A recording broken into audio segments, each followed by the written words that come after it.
Hey everyone, welcome back to the Engineering Entrepreneur Podcast. I'm recording this as of October 13th, 2023. My voice is still not there, but I'm going to get that fixed in a few months and then won't be quite as raspy.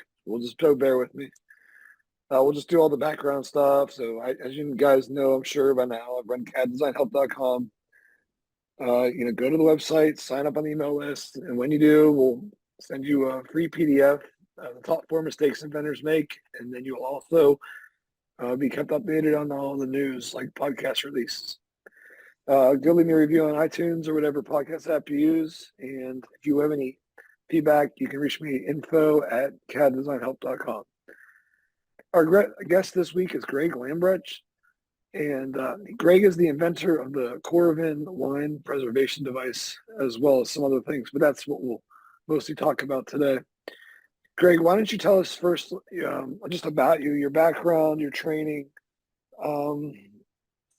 like what you do for a living, all that kind of stuff, like what you do now, and then we'll go more into like Coravin and how that came to be and all the details. Absolutely. Well, thanks for having me on. I'll start at the beginning. I was born in New York, moved out to California to go to high school, fell in love with wine, probably illegally. So when I was 16 and my friends brought me up to Napa Valley to taste my first wine because I looked older. Went to college, went to MIT twice, undergraduate in nuclear engineering and physics, worked on plasma fusion, had a short career in Japan where they were developing the hardest part of the fusion reactor. That's the kind of nuclear reactor that doesn't yet work. Realized that wasn't going anywhere. And so came back, studied at MIT again, mechanical engineering, master's, and got interested in biomedical engineering, got a sort of a consulting job with J&J when I was still in grad school and invented a peripheral IV catheter. It's the first thing that goes into your arm or your hand when you're brought into a hospital. It's a tube to allow them to put in fluids or draw blood.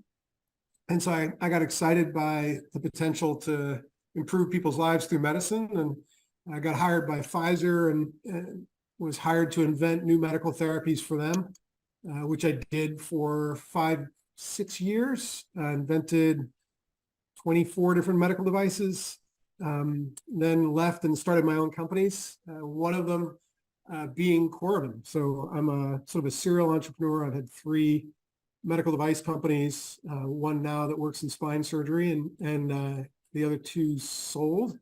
And I've got Coravin, which is sort of my passion. It's my quality of life company.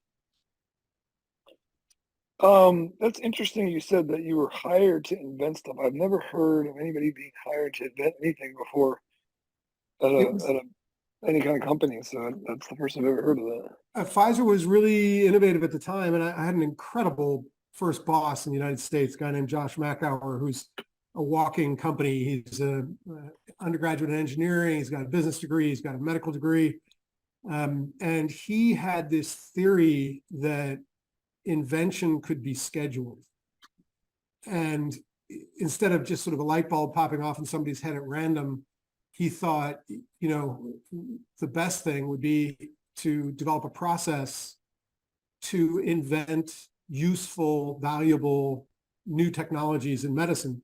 And so he and I worked on developing that program while we were at Pfizer, used it to invent new medical therapies while there. He now has started 8 or 9 different companies, sold a couple of them for more than $1 billion. Now he teaches at the biodesign program, which is the process we developed over at Stanford.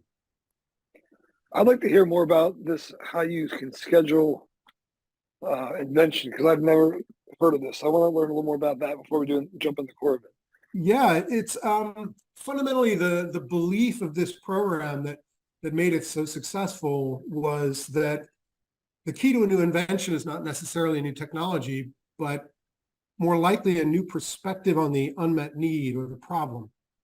And so, the basic idea of these medical invention programs was to take people that were skilled in engineering, put them together with somebody from marketing, leave them in a hospital in a particular field of medicine, let's say cardiac surgery or cardiology, and sort of intern almost with that specialty for a month just watching surgeries, watching clinic, watching patient outcomes, looking for the biggest problems. And I think one of the keys to the success of the program was that we brought in people that didn't have medical training or had never worked in that particular field. And so they had the opportunity to be shocked by what was accepted as normal by medical practice. And so we spent a month identifying unmet needs. We spent another month screening those needs to the ones that were most valuable to Pfizer.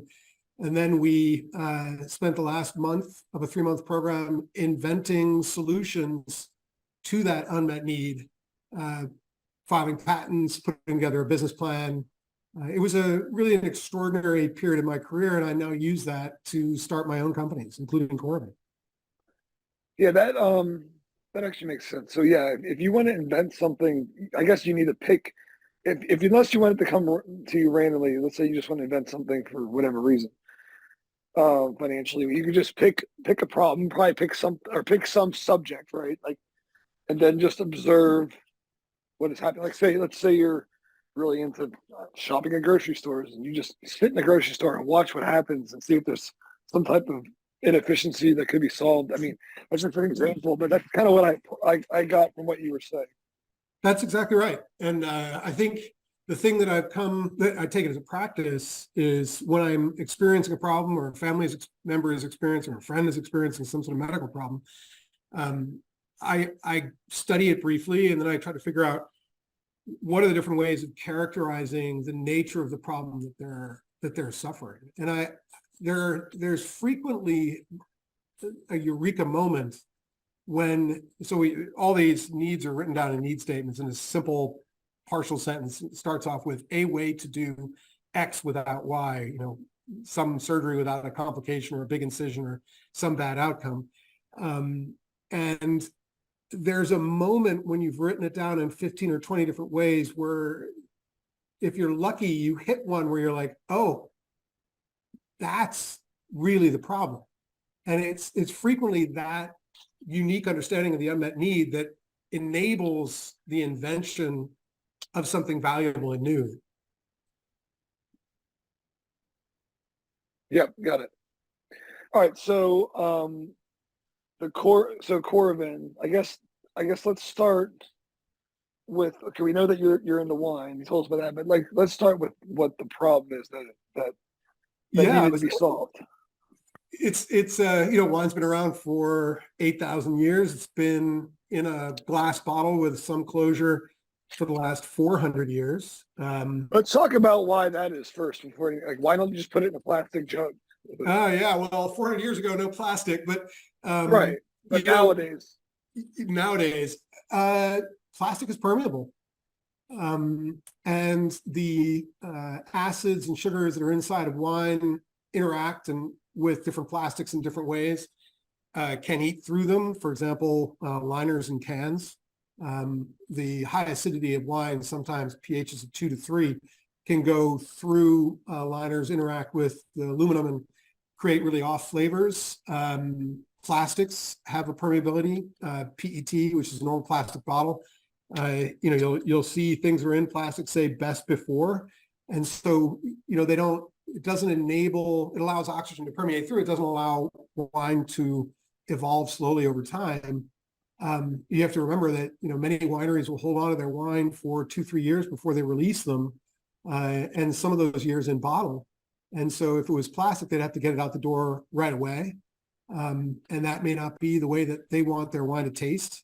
So while cans are coming up and plastic bags are, bag and box is increasing, tends to be lower quality wine that can be sold quickly.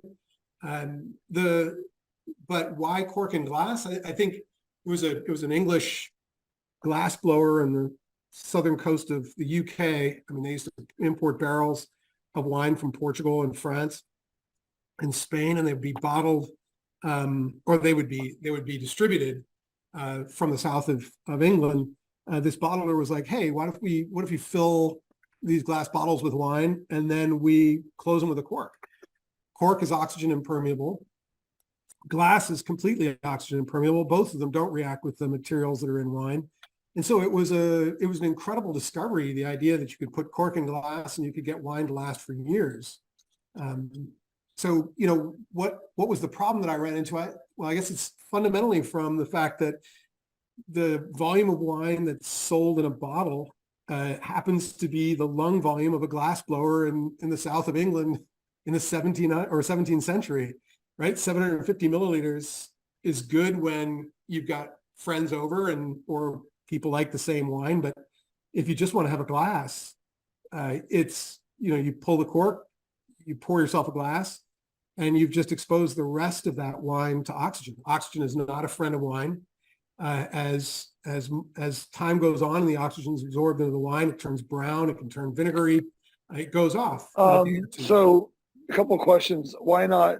I guess the first simplest one is why not just put a bottle of wine into like the same size as a bottle of beer so that you can just have that. It's just like one person, one serving.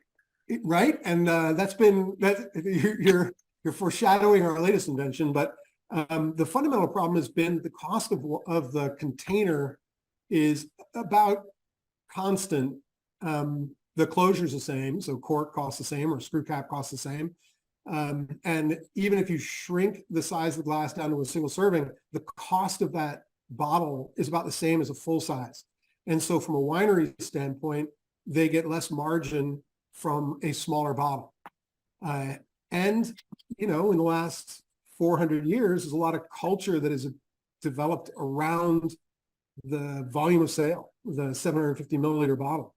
And so you'll also, smaller bottles tend to age faster than larger bottles. So wineries are loath to take some fraction of their annual production and predict how much they would be able to sell in smaller format versus larger format.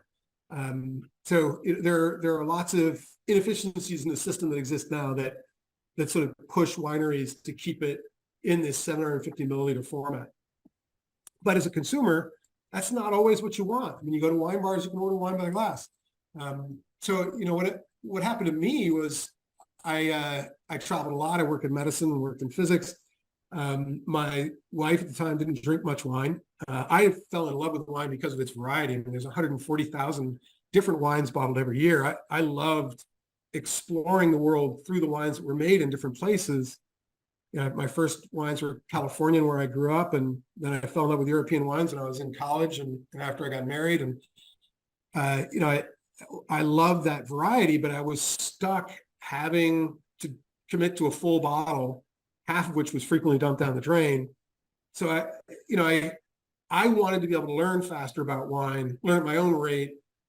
And so I remember sitting at a table in my kitchen, writing down the need that I was experiencing. It was like a way to better preserve an open bottle of wine, because there are vacuums and sprays and all sorts of things that people have tried, but they still put you on a clock. You still have 2 to 3 days to drink that wine. I wanted to be able to come taste a wine and say, no, it's not the right wine. It's not ready yet. I'll drink it again in a year, or drink it again in 5 years. Or I wanted to be able to open 6 different bottles of wine, taste them side by side to learn, what a California Chardonnay is like, or a Burgundy Chardonnay is like, or an Oregon Chardonnay is like, and taste them side by side to learn fast. But I couldn't do that because of this volume of sale and this oxidation problem. So if you open the bottle of wine and you put the cork back in, why does it not preserve it because it's not sealed as tight as when it was originally installed? No, so if you open a bottle of wine and then put the cork right back in, actually it would last a really long time.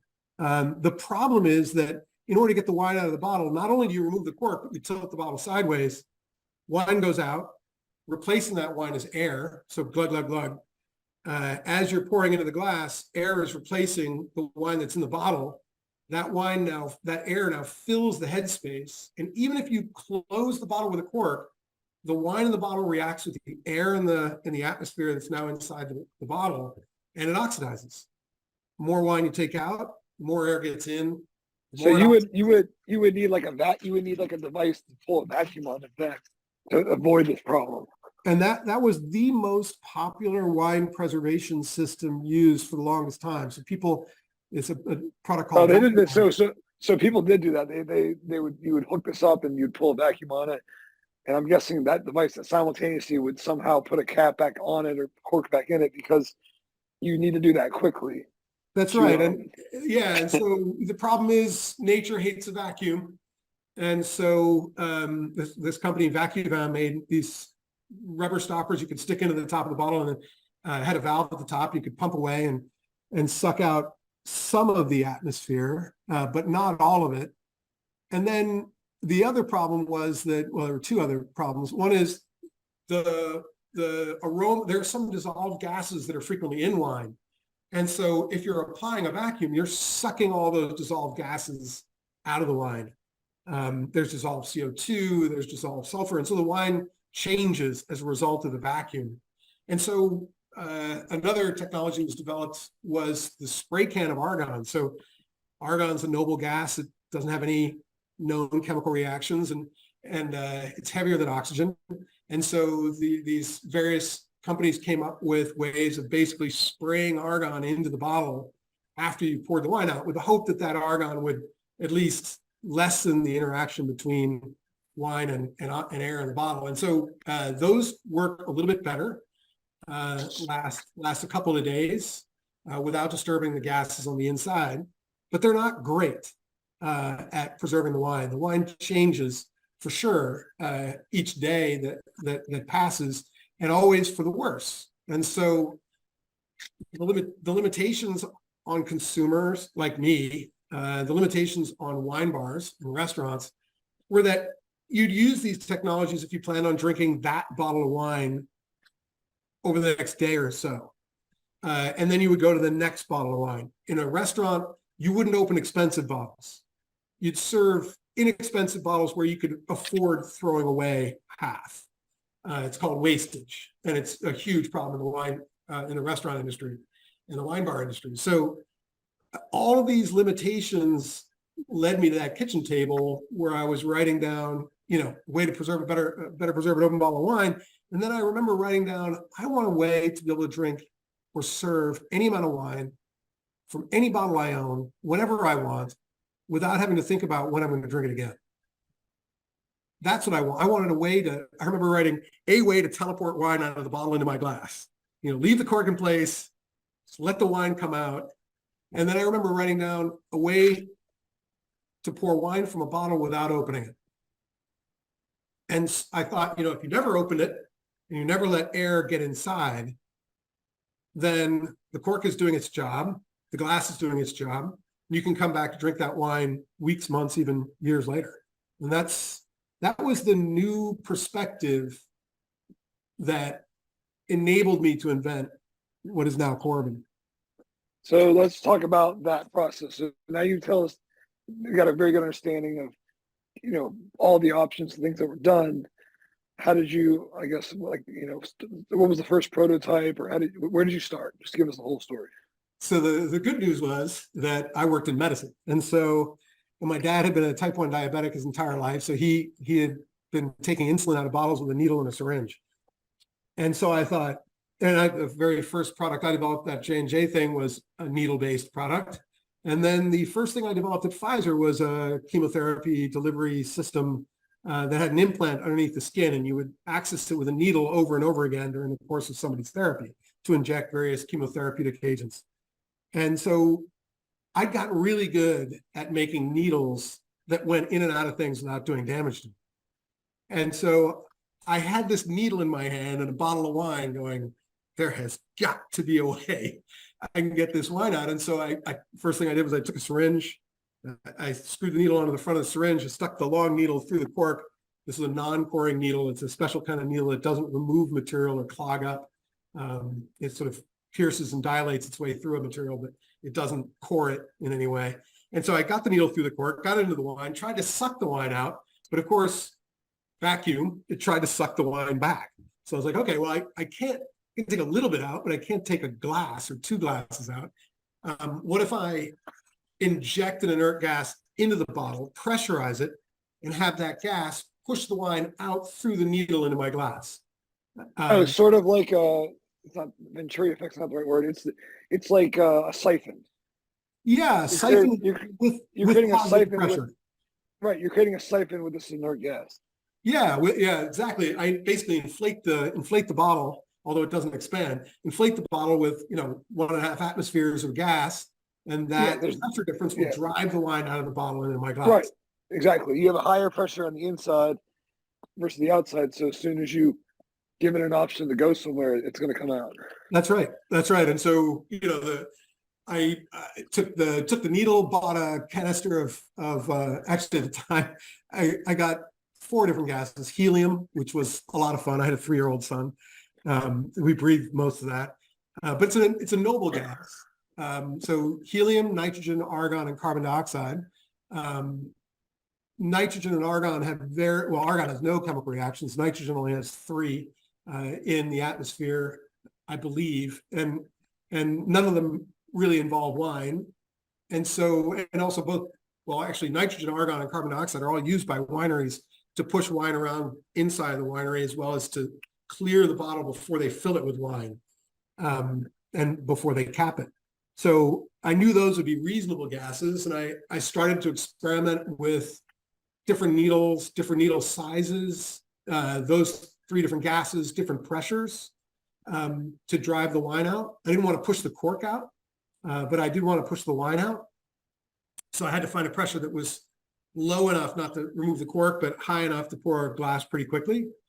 And came up with my first good prototype in 1999. It sort of worked and allowed me to change a few things. I got a really good prototype in 2003. This was just a hobby. So I had my day job. I was running it for medical companies.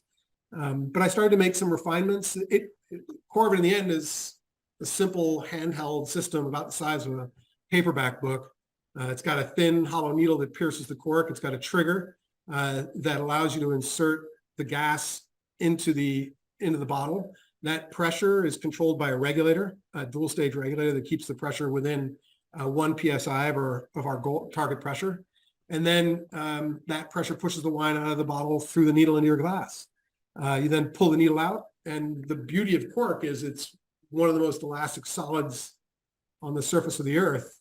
So the same way it's sealing against the glass on the inside of the neck of the bottle, it closes the hole that we make when we pierce it. So there's likely a tiny bit of oxygen or something getting in there, but it's so minuscule due to this process that it doesn't even matter, really. You can get it down darn near 0. The only place that it can get in is the needle. So the needle, when it's sitting out in the open, can have a little bit of air in it, but it's a pretty small needle.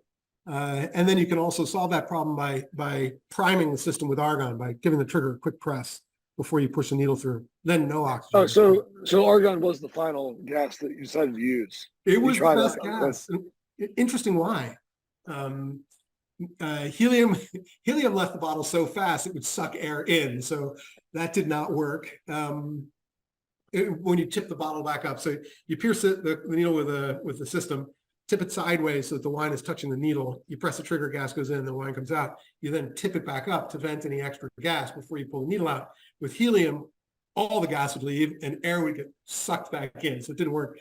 Nitrogen, argon, and carbon dioxide all worked. The problem with nitrogen and carbon dioxide is that they dissolve in a fluid.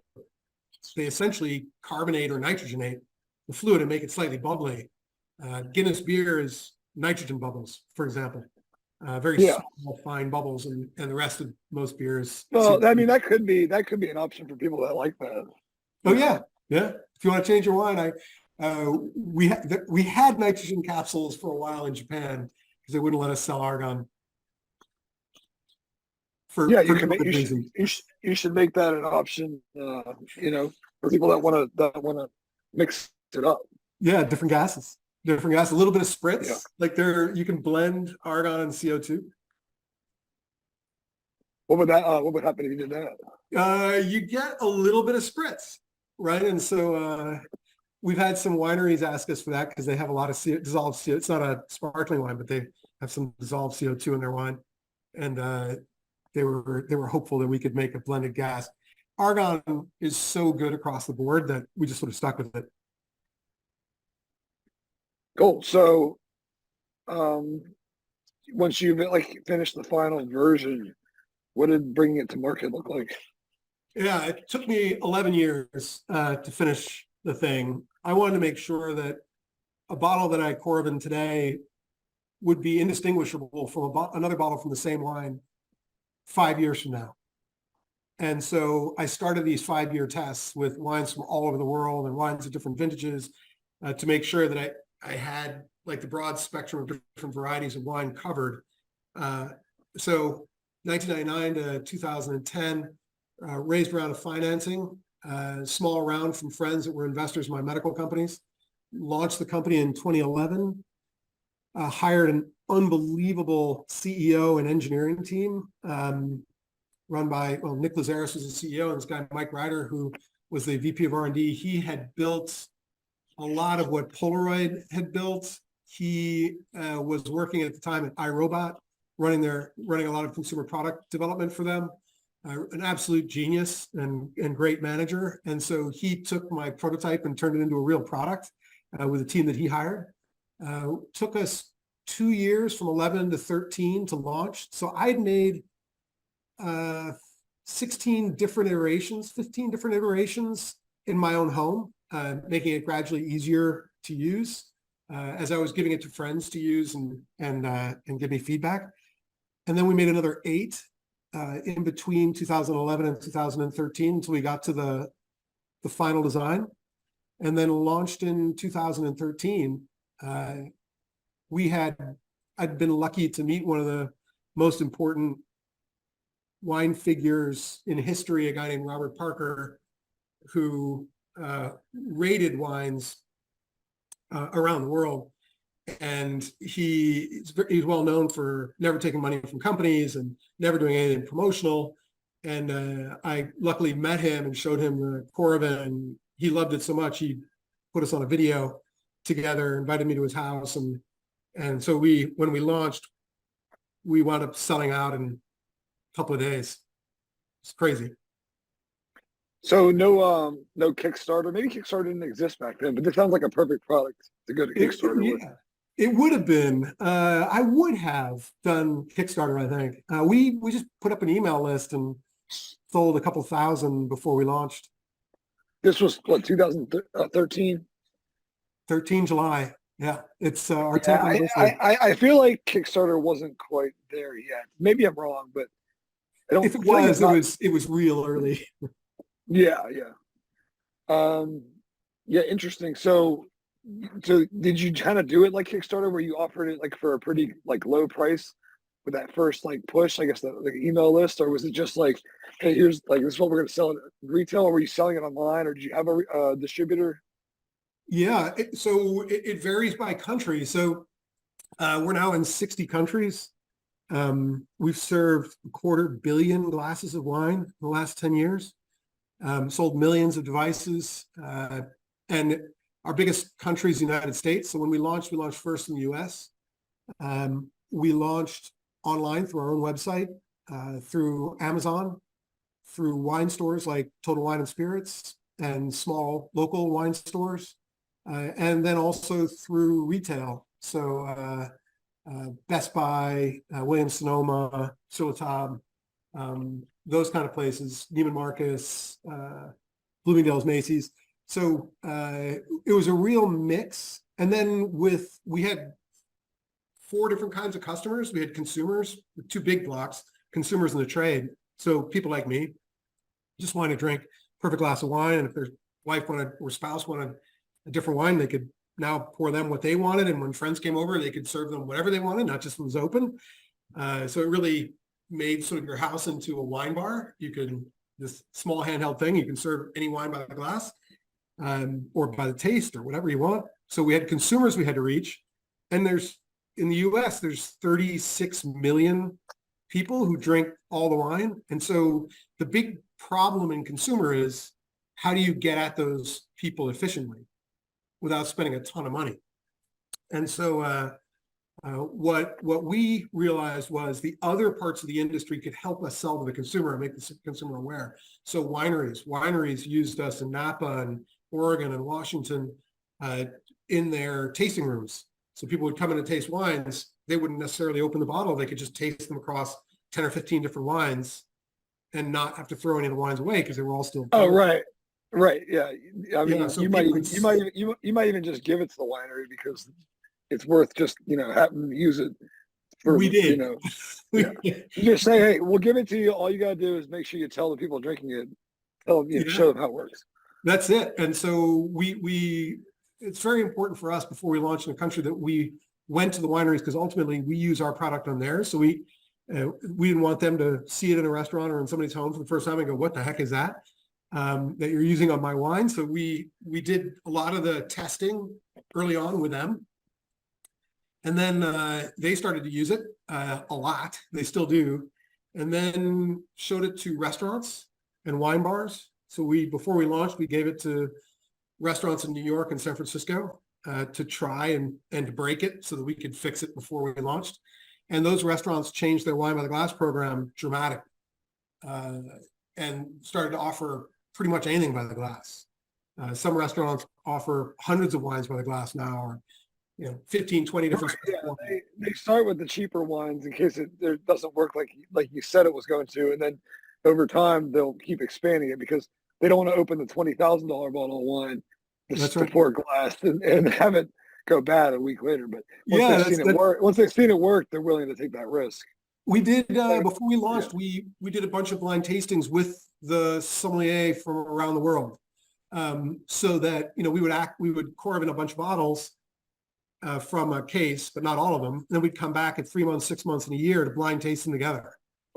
And so we had already convinced the restaurants that it worked, but just because they were convinced that it worked didn't mean that they were willing to change behavior, right? That's one of the interesting things about Coravin, is that it enables all sorts of new behaviors. Instead of opening a bottle or selling a bottle, you can sell a glass or sell a half glass or sell 3 different glasses, like people get beers, right, in small amounts to taste across a range of beers in a restaurant. We wanted to do the same thing with wine, and so, but that behavior had never existed before, not really. Yeah, why doesn't beer have this problem, like this preservation problem, I guess? Yeah, beer's got a couple of advantages. First, it does well in can, right? It's not high acid, and so it doesn't eat through the liner. So beer in can is great. Beer bottles as well with a cap, right? Also, people don't age beer. They don't. I did. I make beer too. I love making beer, and you can age beer a couple of years, and it tastes different than the day you made it. But that's not a tradition, right? And then beer's sold on tap. There's some wine on tap, but I think I'm not sure why wine on tap didn't take off more than it should have. It's not as easy to do at home, but in the restaurant situation, it seems like it makes a lot of sense. Cool. Let's see. So we're about 40 minutes in. So want to get a little bit towards wrapping up. I did want to talk about patents a little bit, because this seems like a pretty innovative product that you would want to patent, and I believe that you got them. Can you tell us about the process there, and then if there's anybody that's trying to infringe, and you have to try to take them to court? Because this seems like something that somebody could copy pretty easily. It's not super complicated, but you don't want any competition. It's the whole point of the patent. Yeah, patents matter, and I was lucky. I think coming from the med tech business, patents are a part of what you do. And so when I was at Pfizer, I met this incredible guy named Jacques Lapierre, and he taught me how to patent things. I wound up hiring an extraordinary patent firm, Kenobi Martins, out in California, for one of my medical device companies, and met some extraordinary people there who refined my understanding of how to claim things and patent things. And so I was pretty familiar at filing patents when I started filing patents for Coravin. And luckily, I was first to invent. Actually, I ran into one patent I had to argue with the patent office about, which was really funny. I was living in this town in Natick, Massachusetts, and I filed this patent, and they came back and said, it's not patentable over this guy. This guy's patent from 1903 is too close. And so I look at this patent, and it's kind of a crazy idea. It's a big needle. You thread through the cork. I'm not sure why. And then you pumped air in to push the wine out. I don't know why air. You can just open it and pour. But it turns out this guy from 1903 that I had to argue about lived 100 meters from my house. I mean, he long dead, but where his address was 100 meters from where I live. And I was like, is this just a wine inventing street?